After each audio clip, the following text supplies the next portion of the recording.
Broadcasting from the business capital of the world, this is the Podcast Business News Network.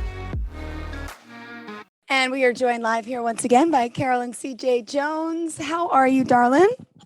I'm doing great today. Thank you. I apologize. I'm a little under the weather. I have a cold, so my voice isn't so strong today. So I'll rely on you to do most of the talking, which you do anyway. You look beautiful today. Please say hello and introduce yourself to our listeners. I'm Carolyn C.J. Jones. I go by C.J. Awesome. You are an author. I'm an author, a speaker, a transformational speaker, and a coach. And I instruct at the local college. And I'm an author. Beautiful. There's so much to you, to your work. And we want to point out right away, it's CarolynCJJones.com. Don't forget the CJ because we want to find you in your website. So you are available to hire as a coach. You've helped work with a lot of people, and your niche or specialty is grief and forgiveness, right? Yes. And so, specifically forgiving an old resentment, usually parents. Mm-hmm. A lot of people carry a resentment against their parents for many years into adulthood.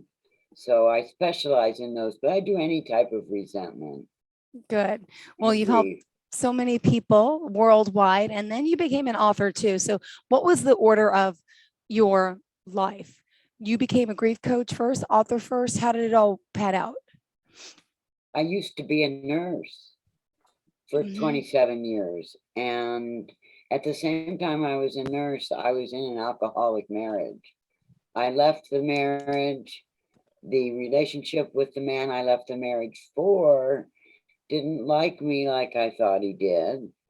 And I lost it, got sober.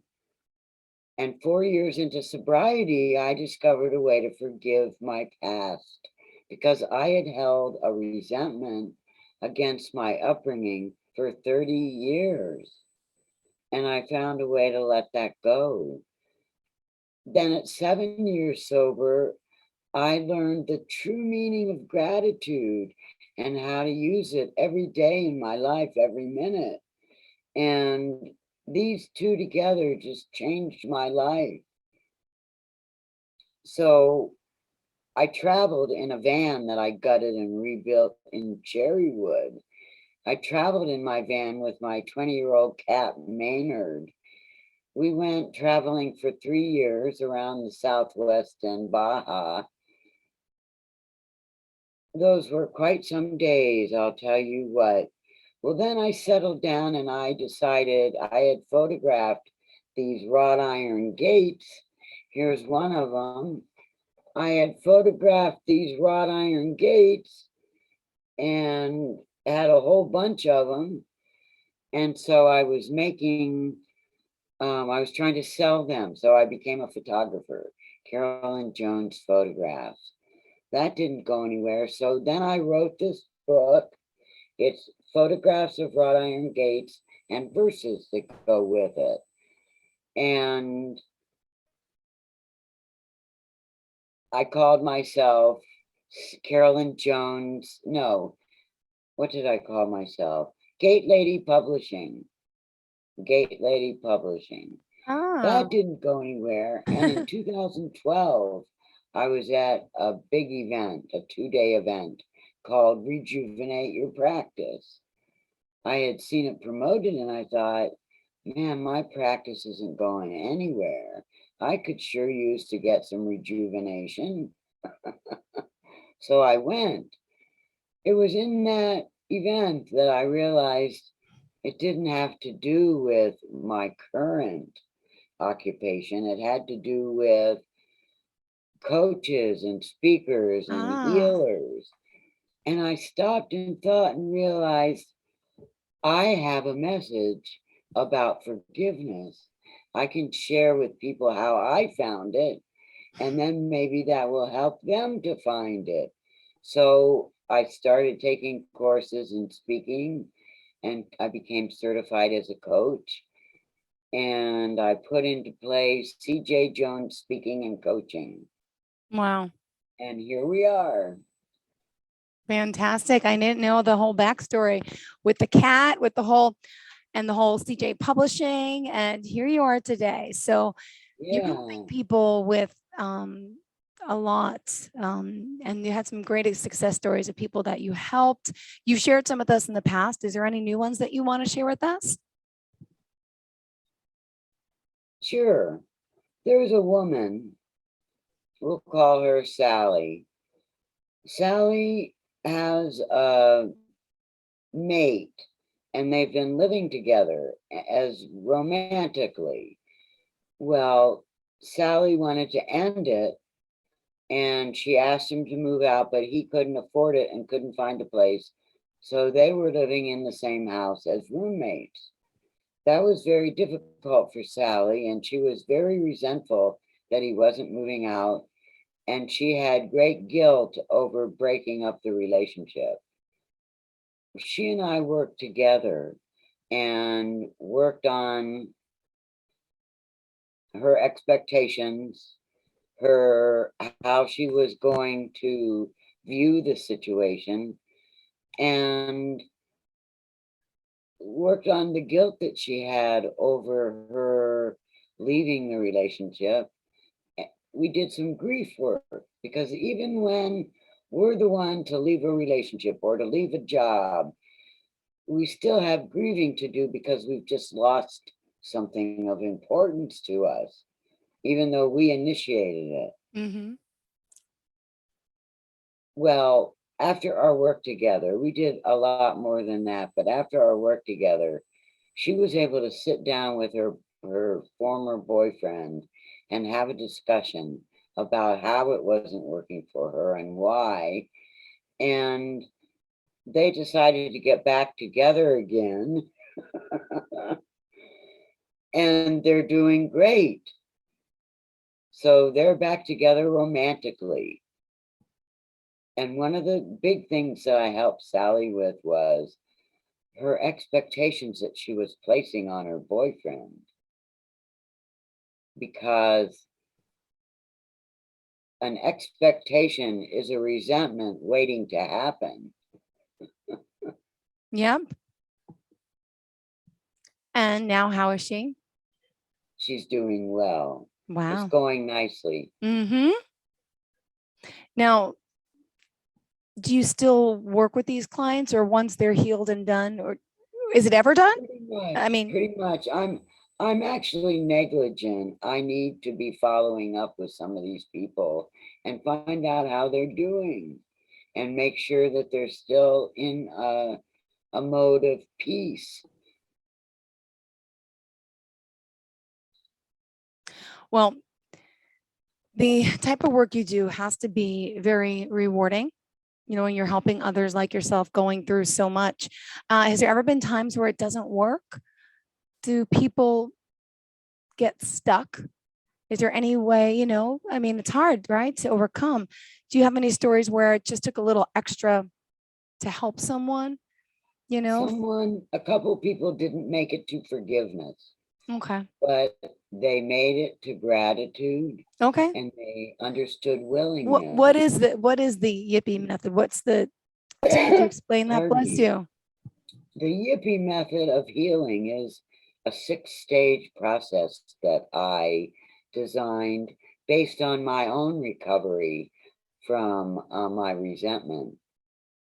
Well, it's I called it the Yippie method so you can go, Yippee, I'm gonna find peace and freedom. Oh, It's an acronym, and it stands for yearn, uh-huh. investigate, process, practice, evolve, and empower. Part of the yearn stage, there's 5 Mm-hmm. subcategories in the yearn stage. And one of them is gratitude. The last one is gratitude. Everyone who has attended my classes or whom I've worked with has gotten to gratitude to a point where they understand it and they can live with it, and live with it on an ongoing basis throughout their day, which is huge.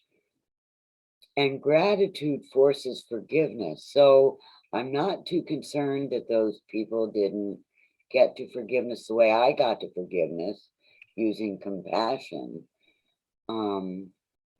That they'll get there, because gratitude forces forgiveness too. Wow, forgiveness. Oh my goodness. A lot of us can use forgiveness. And unfortunately, sometimes it's too late. Like somebody passes that you still had that resentment for, that you never got to say your final thoughts. I mean, what is your take on that? Someone who has resentment, but they're gone. How do you work with knowing that they're gone and teach the person here on earth that it's okay to let it go? Because that's also hard to get face to face and talk to that person. That's right. And that's a very common belief, Jill. The thing is, forgiving is all about you. It has nothing to do with the other person. It's only about freeing your heart. So it doesn't matter if they have passed away or not. Ah, One interesting. thing that one can do in their grief over not having said certain things is to write a letter to the person who has died and get your heart out on the paper. And then when you're ready to let it go, burn the paper Mm-hmm. and let it symbolize that you're letting it go into the universe. Mm, got it. Well, thank you for sharing that. Or could you put it in a bottle? Or that's for something else? You could, and then put it in an ocean Uh-huh. Message or in a a bottle. river. I wonder where it would end up if you put it in a river. Yeah. Interesting. Wow. And now that the pandemic is here and hit, has that affected you greatly? I mean, the speaking engagements, are you doing virtual work at this point? I'm doing everything. Oh, excuse me. Okay, I'm doing everything virtually. great. And what upcoming events do you have? Anything planned that you want to share? Yes. Every Friday, I do a book club and support group, and we read this book. Oh, And I want to share with you a small verse about it. And here's the image. And the verse is Visions of Gratitude. When seen with eyes and heart that appreciate, everything around and within me becomes more pleasing, more beautiful. So we're aw. reading, then we would have, that would spark a discussion about gratitude or about difficulty finding gratitude. And so that's what we do. I read the verse and then we have a discussion. We're on the fifth verse in out of 42, and it's Birth of Awareness. And we meet every Friday at 1 from 1 to 2 Pacific time. You can register. There's a nominal fee because it's a support group, and you can register and pay the fee at carolyncjjones.com/book dash club. One more time?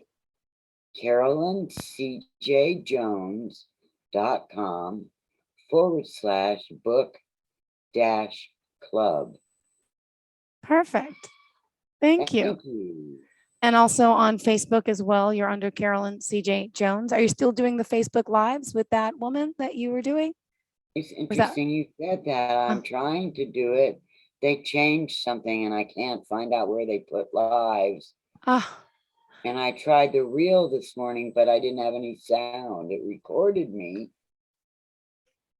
but there's no sound. ah, I have sound here today, right? I hear you. No clicking. Yeah, that's great. That's great. No, thank you. You're great, and you're a great inspiration for so many of our listeners out there. And the type of compassion you have, I know it comes because you've been there. You've had your own issues. We've all had our own issues that you've overcome, and you've helped. But you weren't always this person. Now, as a nurse, you spent your life helping people, taking care of people, but it's possible for those people to fall into the trap of not taking care of themselves, right? You Right. mentioned your relationship. How does people say, well, how does that happen to someone who's so smart, it does, right? You're in a relationship and Could you explain that process? Because some people just don't understand, and they judge. I'm thinking about a friend in particular, judge you that, well, your life's so perfect, and how nobody knows, right? How could you stay in a 20-year relationship when it was damaging and toxic? Yeah. Well, because my level, first of all, that's all I knew. That type of verbal assault was what I knew. And it just carried forward into my marriage. Yeah. And it went both ways after a while. I gave up taking it and I just started giving it. We were both alcoholics. We both worked great jobs during the day and we did a great job at our jobs. Mm-hmm. And then we would drink it in the nighttime. And then from So there, I thought I had no choice. yeah, And if I left, I would be alone. And yeah. I didn't want to be alone. It dawned on me. I wrote a book, The Art of Forgiveness, A Promise of Peace. I wrote and published this in 2019. And while writing it, it came to me that that was a very selfish thing for me to do, was to stay in the relationship when it wasn't meeting my needs and it wasn't what I wanted, because I wasn't being honest with him Mm-hmm. and I wasn't being honest with myself. But that big thing about living by myself and being on my own, who would do my electronics for me? Who would do my car repairs? I mean, it was Scary. down to that level. It didn't have a lot to do with loving at that point. Well, What I was love the him as a person, but I'm sorry, Jill, what no, was what that? what what was the breaking point for you?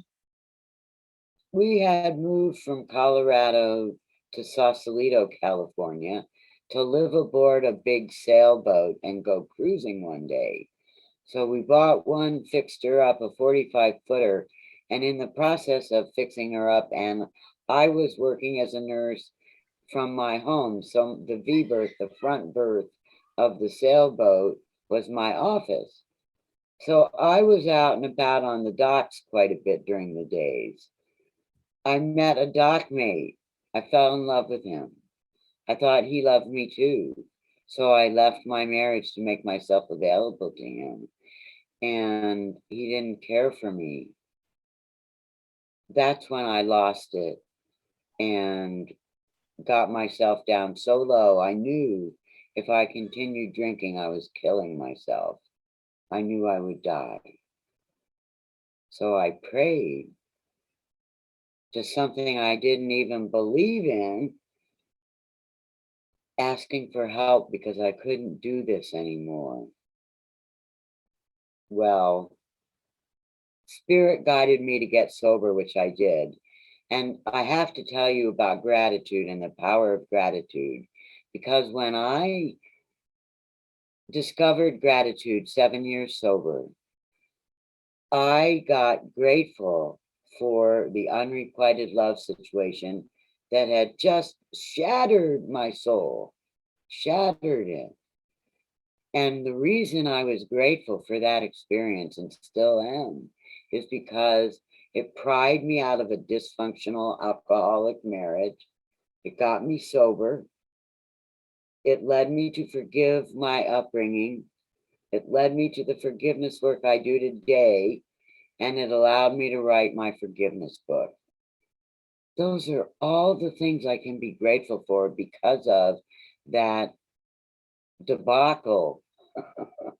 So I don't consider it a negative experience anymore from that sense.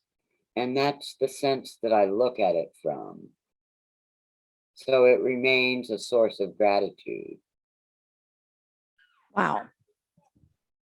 How did your ex-husband take all this when you left? Not good. Not good. And I've of late I've been trying to meet with him or schedule a time to talk. because I need to apologize to him. I had no idea what my leaving the way I did, would have done or could have done to him. And I just realized that a few years ago, how devastated I must have left him. So And I feel badly about has he that. forgiven you? So there's been no forgiveness on his end, or I don't know. you don't know? Mm-hmm. I doubt it. If he's still drinking, then no, he hasn't. Yeah. Because an alcoholic's life is all about resenting other people. And if he has quit drinking, then maybe he has forgiven me. But I don't know. I still remember his phone number. I'll give him a call. Oh gosh. Wow. Wow.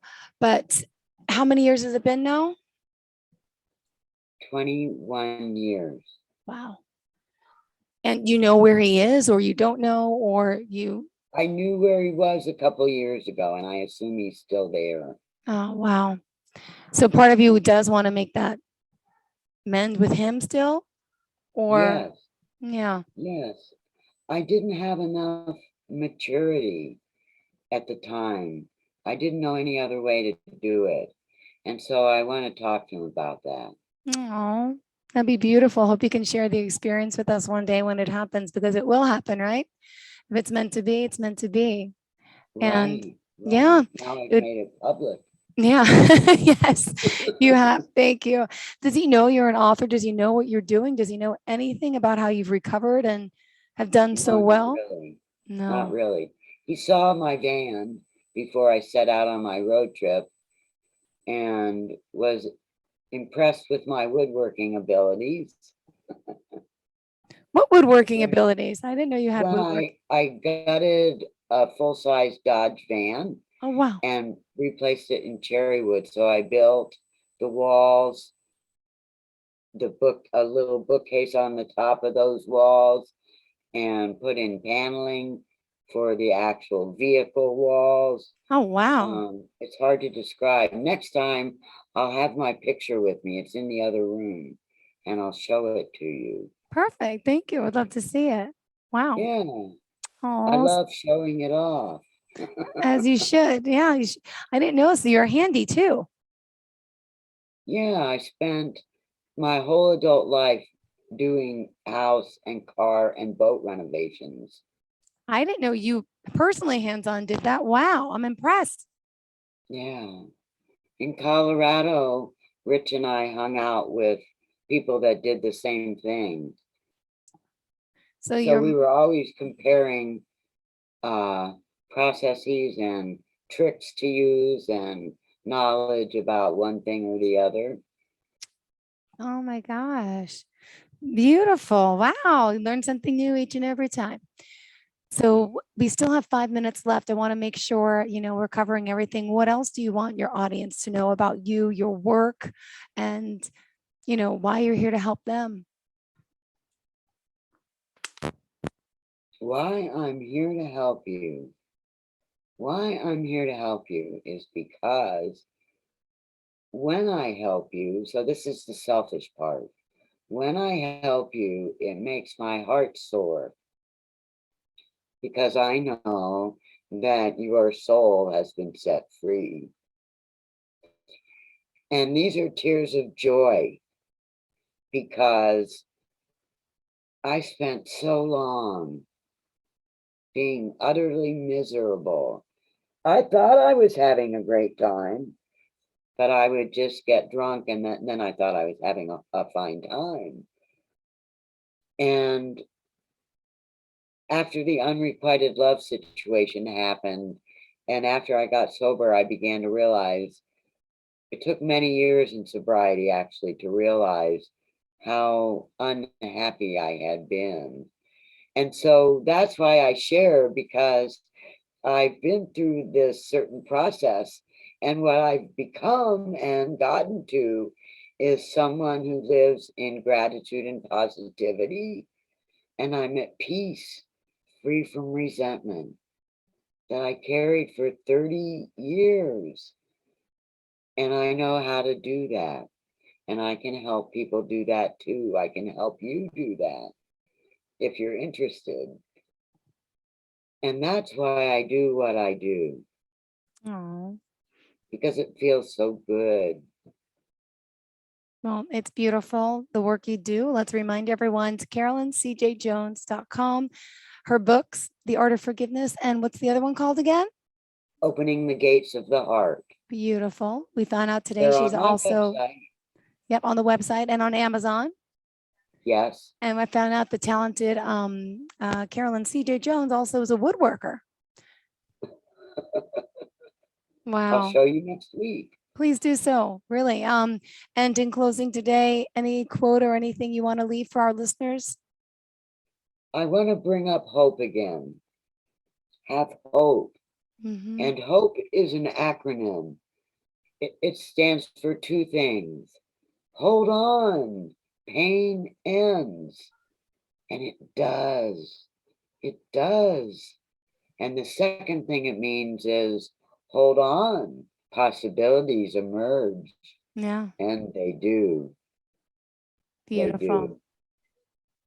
Thank you. Thanks for being here, for occupying our space as always. We love it.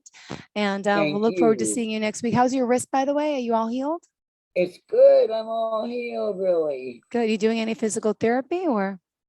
Yes, I've been doing hand therapy. Good. The only thing I can't do is bring my little finger close to my, well, I've got a ring Ring there on. now, but Good. I Well, you're can't healing bring him fast. in. Aw, But I'm getting there. good. Positive attitude and mindset, of course, helps, as you know. Thank you, our forgiveness coach, our grief coach, CarolynCJJones.com. Looking forward to we speak again next week. Have a great day, sweetheart. Okay.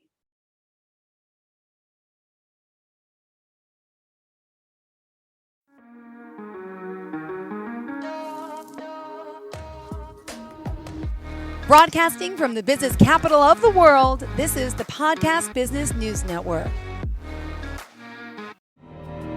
For nearly 2,000 severely injured veterans, everyday life has become filled with barriers. Day-to-day simple tasks can become pretty daunting. I have to carry my chair up 2 flights of steps or have somebody do it for me. What scares me the most is just the falling. When I'm struggling with my house, I think, to have that one great barrier just knocked down, it's crucial. Home for Our Troops is a wonderful nonprofit that builds a mortgage-free, fully adaptive, handicap-accessible house. And there's no catch. It'll be our very first home that we've ever owned. This is a game changer. This is where your life begins again. We need you to join us in completing this important mission. Please visit hfotusa.org and help build homes and rebuild lives. Because of you, everything's going to be okay.